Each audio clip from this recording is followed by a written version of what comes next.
ପିଲାମାନେ ତୁମ ସମସ୍ତଙ୍କୁ ପୁଣି ଥରେ ମୋ ଚ୍ୟାନେଲରେ ବହୁତ ବହୁତ ସ୍ୱାଗତ। ଆଜିର ଏହି କ୍ଲାସରେ ଆମେମାନେ କ୍ୱେଶ୍ଚିନ୍ ଆନ୍ସର ଡିସ୍କସ୍ କରିବା ଶ୍ରେଣୀ ନବମ ଜୀବ ବିଜ୍ଞାନର ତୃତୀୟ ଅଧ୍ୟାୟ, ଯାହାର ନାଁ ହେଉଛି ଟିସ୍ୟୁ ତନ୍ତ୍ର ବା ଟିସ୍ୟୁ ସିଷ୍ଟମ। ତ ୟାର ହିଁ କ୍ୱେଶ୍ଚିନ୍ ଆନ୍ସର ପାର୍ଟଟା ଆଜି ଆମେ ଡିସ୍କସ୍ କରିବା। ପୂର୍ବରୁ ତ ଅଧ୍ୟାୟଟିକୁ ଆମେମାନେ ଭଲ ଭାବରେ ପଢ଼ି ନେଇଥିଲେ। ଯେଉଁମାନେ ବି କ୍ଲାସ୍ ଗୁଡ଼ାକ ଦେଖିନ ଯାଇକି ଦେଖିନିଅ, ତ ବିଷୟଟାକୁ ମଧ୍ୟ ଭଲ ଭାବରେ ବୁଝିପାରିବ, ଯାହାଦ୍ୱାରା କି କ୍ୱେଶ୍ଚିନ୍ ଆନ୍ସର ମଧ୍ୟ ତୁମମାନଙ୍କ ପାଇଁ ଇଜି ହେଇଯିବ। ତ ଆଜି ମଧ୍ୟ ଏହିଭଳି ଏହି ଚାପ୍ଟରରେ ହିଁ ଆମେମାନେ କ୍ୱେଶ୍ଚିନ୍ ଆନ୍ସର ଡିସ୍କସ୍ କରିବା।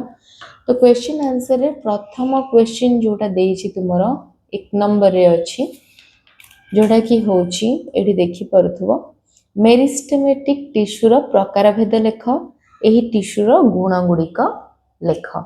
ଠିକ୍ ଅଛି, ତ ତୁମେମାନେ ଏଇଠି ବୁକ୍ରୁ ହିଁ ଆମେମାନେ ତାର ଆନ୍ସରକୁ ଖୋଜିବା। ତ ଏଠି ଦେଖିପାରୁଥିବ, ଏଇଠି ତୁମମାନଙ୍କର ମେରିଷ୍ଟେମେଟିକ୍ ଟିସ୍ୟୁକୁ ଆମେମାନେ ପଢ଼ି ପଢ଼ି ଆସିଥିଲେ। ଏଇଠି ଦେଇଛି ମେରିଷ୍ଟେମେଟିକ୍ ଟିସ୍ୟୁର ପ୍ରକାରଭେଦ। ଠିକ୍ ଅଛି, ତ ଆମେମାନେ ପ୍ରକାରଭେଦର ଉତ୍ତରଟିକୁ ମଧ୍ୟ ଭଲ ଭାବରେ ଦେଖିବା। ତ ଉତ୍ତରରେ ଏଠି ଦେଇଛି, ଆମେମାନେ ବୁଝିବା ଏହାର ଉତ୍ତରକୁ 1 ନମ୍ବରକୁ ହିଁ ପୁରା ଭଲ ଭାବରେ ବୁଝିବା କରିବା। ମେରିଷ୍ଟେମେଟିକ୍ ଟିସ୍ୟୁର ପ୍ରକାରଭେଦ ଏମିତି ଲେଖିକି ତୁମେମାନେ ତାର ଉତ୍ତର ଦେଖିବ ବିଟ୍ ବାଇ ବିଟ୍। ଠିକ୍ ଅଛି, ଏଠି ଦେଖ, ତାପରେ ତୁମେମାନେ ନିଜେ ମଧ୍ୟ ତାର ଆନ୍ସର କରିଦେଇପାରିବ। ଫାଷ୍ଟ ବିଟ୍ରେ ତୁମେମାନେ ଲେଖିବ ଯେ, ଏଠି ଦେଖ, ମେରିଷ୍ଟେମେଟିକ୍ ଟିସ୍ୟୁକୁ ସାଧାରଣତଃ କେତେ ଭାଗରେ ବିଭକ୍ତ କରାଯାଇଥାଏ। ତ ପ୍ରଥମେ ତୁମେମାନେ ଲେଖିବ ସ୍ଥାନ, ଆକାର ଓ ବୃଦ୍ଧି ଇତ୍ୟାଦି ବିଶେଷରେ ମେରିଷ୍ଟେମେଟିକ୍ ଟିସ୍ୟୁ ବିଭିନ୍ନ ପ୍ରକାରର ହୋଇଥାଏ। ତେବେ ଏହି ପ୍ରଥମ ପଏଣ୍ଟରେ ତୁମେମାନେ ଲେଖିବ ସାଧାରଣତଃ ବିକାଶ ଅନୁଯାୟୀ ଏହାର ବା ଏହାକୁ 2 ଭାଗରେ ବିଭକ୍ତ କରାଯାଏ। ବିକାଶ ଅନୁଯାୟୀ ଏହାକୁ 2 ଭାଗରେ ବିଭକ୍ତ କରାଯାଏ। 2ଟା ବିଟ୍ ଦେଇଦେବ।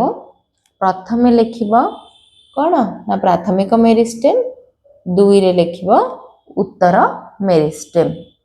ତ ଇଏ ରହିଗଲା ଗୋଟିଏ ପାର୍ଟ ମେରିଷ୍ଟେମେଟିକ୍ ଟିସ୍ୟୁର ପ୍ରକାରଭେଦରେ। ଯଦି ଚାହିଁବ ତାକୁ ମଧ୍ୟ ଏଲାବୋରେଟ୍ କରିକି ତୁମେମାନେ ଲେଖିପାରିବ। ତୁମର ମାର୍କ ଅନୁସାରେ ଯଦି 5 ମାର୍କ ଥିବ, ଆକୁ ଅଳ୍ପ ଅଳ୍ପ ମାତ୍ରାରେ ଲେଖିପାରିବ। ନାଇଁ, ଯଦି ସର୍ଟ କ୍ୱେଶ୍ଚିନ୍ ଟାଇପ୍ର ଦେଇଛି, କ୍ୱେଶ୍ଚିନ୍ଟା ପଡ଼ିଛି, ତ ତୁମେମାନେ କେବଳ ଏଇଠି ଲେଖିଦେବ ବିକାଶ ଅନୁଯାୟୀ ଏହାକୁ 2 ଭାଗରେ ବିଭକ୍ତ କରାଯାଏ। ପ୍ରଥମଟା ହେଉଛି ପ୍ରାଥମିକ ମେରିଷ୍ଟେମ୍, ଦ୍ୱିତୀୟଟା ହେଉଛି ଉତ୍ତର ମେରିଷ୍ଟେମ୍। ତ ତାପରେ ଆହୁରି ରହିଛି ତାର ନେକ୍ସଟ ପେଜରେ, ତ ଦେଖିପାରୁଥିବ, ତୁମେମାନେ ପୁଣି ଥରେ ଲେଖିବ ସ୍ଥାନ ଅନୁଯାୟୀ ମେରିଷ୍ଟେମେଟିକ୍ ଟିସ୍ୟୁକୁ କ'ଣ ନା 3 ଭାଗରେ ବିଭକ୍ତ କରାଯାଏ। ଠିକ୍ ଅଛି, ଉଦ୍ଭିଦର ବିଭିନ୍ନ ଅଂଶ ଅନୁଯାୟୀ ମେରିଷ୍ଟେମେଟିକ୍ ଟିସ୍ୟୁକୁ 3 ଭାଗରେ ବିଭକ୍ତ କରାଯାଏ। ସ୍ଥାନ ବା ଭିନ୍ନ ଭିନ୍ନ ଯେଉଁ ଉଦ୍ଭିଦ ଭିତରେ ପିଲାମାନେ ଦେଖୁଥିବ, ମାନେ ପଢ଼ିଲା ବେଳେ ବୁଝିଥିଲେ ନା, କେଉଁ ଜାଗାରେ ମେରିଷ୍ଟେମେଟିକ୍ ଟିସ୍ୟୁଟି ରହିଲେ ତାକୁ କ'ଣ କୁହାଯାଏ। ତ ଏହିଭଳି ଭାବରେ ଯଦି ତୁମେମାନେ ଦେଖିବାକୁ ଯିବ, ମେରିଷ୍ଟେମେଟିକ୍ ଟିସ୍ୟୁକୁ ଆଉ 3ଟି ଭାଗରେ ବିଭକ୍ତ କରାଯାଏ। ପ୍ରଥମଟା ହେଉଛି ଏଇଠି ଦେଖ ଅଗ୍ରସ୍ଥ ମେରିଷ୍ଟେମ୍, ଦ୍ୱିତୀୟଟା ହେଉଛି ପାର୍ଶ୍ୱସ୍ଥ ମେରିଷ୍ଟେମ୍, ତୃତୀୟଟା ହେଉଛି ଅନ୍ତର୍ବିଷ୍ଟ ମେରିଷ୍ଟେମ୍। ପିଲାମାନେ ଯଦି ଦେଇଥିବ ଅଗ୍ରସ୍ଥ ମେରିଷ୍ଟେମ୍ କାହାକୁ କୁହାଯାଏ ବୁଝାଅ, ପାର୍ଶ୍ୱସ୍ଥ ମେରିଷ୍ଟେମ୍ କାହାକୁ କୁହାଯାଏ ବୁଝାଅ, ତାହେଲେ ତୁମେମାନେ ଏଇସବୁ ପଏଣ୍ଟ ମଧ୍ୟ ତା ଭିତରେ ଲେଖିପାରିବ। କିନ୍ତୁ ଯଦି ସେମିତି ଦେଇନି, କେବଳ ଏଇଠି କ'ଣ ପଚାରିଛି ନା ମେରିଷ୍ଟେମେଟିକ୍ ଟିସ୍ୟୁର ପ୍ରକାରଭେଦ। ତେଣୁକରି ଯେଉଁ ପ୍ରଥମ ଉତ୍ତରଟା ତୁମମାନଙ୍କୁ କହିଲି, ଆଉ ବାକି ପଏଣ୍ଟରେ ଏଇ ଉତ୍ତରଟି ତୁମେମାନେ ଲେଖିପାରିବ। ତାପରେ ଆଉ କ'ଣ ପଚାରିଥିଲା ନା ମେରିଷ୍ଟେମେଟିକ୍ ଟିସ୍ୟୁର ଗୁଣ ଗୁଡ଼ିକ ଲେଖ। ତ ଗୁଣରେ ତୁମେମାନେ ଲେଖିବ 1 ବିଟ୍ କରିକି। ଠିକ୍ ଅଛି, ତ ଏଇଠି ମୁଁ ତୁମମାନଙ୍କୁ କ୍ୱେଶ୍ଚିନ୍ଟା ପୁଣି ଥରେ ଦେଖାଇ ଦେଉଛି। ଦେଖ, ଏଠି ଫାଷ୍ଟ କ୍ୱେଶ୍ଚିନ୍ କେବଳ ମେରିଷ୍ଟେମେଟିକ୍ ଟିସ୍ୟୁର ପ୍ରକାରଭେଦ ଲେଖିବା ପାଇଁ ଦେଇଥିଲା, ତା ବିଷୟରେ ଆଉ ଅଧିକ ପଚାରିନି। ତାପରେ କ'ଣ ଏଠି ଦେଇଛି, ଏହି ଟିସ୍ୟୁର ଗୁଣ ଗୁଡ଼ିକ ଲେଖ। ତ ତୁମେମାନେ ଗୁଣ ଗୁଡ଼ିକରେ କ'ଣ ଲେଖିବ ପିଲାମାନେ ନା ଏହି ପ୍ରକାରର ଟିସ୍ୟୁ ଛୋଟ ଜୀବନ୍ତ କୋଷ ସମୂହକୁ ନେଇକି ଗଠିତ।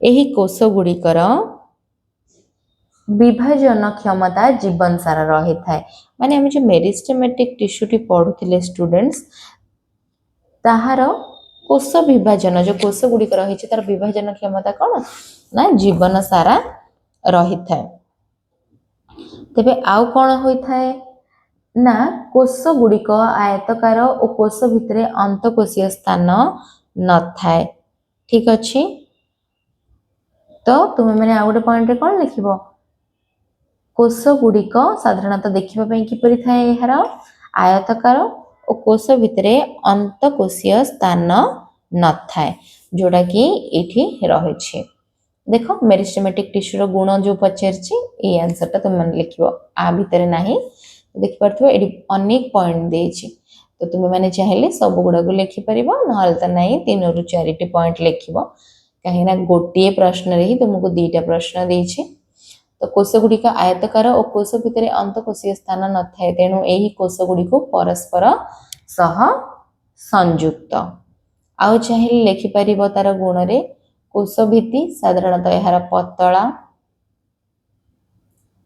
तो जदि चाहिए तुम्हें मैंने यहाँ जब खाली दे था गोटे क्वेश्चन जब तुम एग्जाम रे आसीबो मेरिस्टेमेटिक टिश्यूर गुण गुड़िक लिख तो तुम मानक सब पॉइंट लिखापी पड़ो तो से तुम्हें लिखिपर कोष गुड़िक कोष जीवक भरी हो रही था नेस्टी सुस्पष्ट तो तुम मानक 7टी ये पॉइंट देछि तुम मैंने चाहिए 5टी पॉइंट लिखिपर कि सब जाक पॉइंट जदि मन रोचे तुम सब गुड़ाक पॉइंट तुम मैंने लिखिपर कोषरे रसधानी छोट अंतर्जीवकीय जालिका माइटोकॉन्ड्रिया और लवक आदि अंगिका प्रारंभिक अवस्था थाए कोष गुड़िकर विपाचन प्रक्रिया खूब तीव्र तो ये भाव तुम्हें तार उत्तर दे पार मेरिस्टेमेटिक टिश्यूर गुण रे ठीक अच्छे ये देख तार उत्तर ये अच्छी 1 नंबर प्रश्न तो 1 नंबर प्रश्न रे जो फर्स्ट बिट देछि तुम क्वेश्चन तार उत्तर हूँ एगुड़िक आउ जो सेकंड क्वेश्चन जो पचार मेरिस्टेमेटिक टिश्यूर गुण तार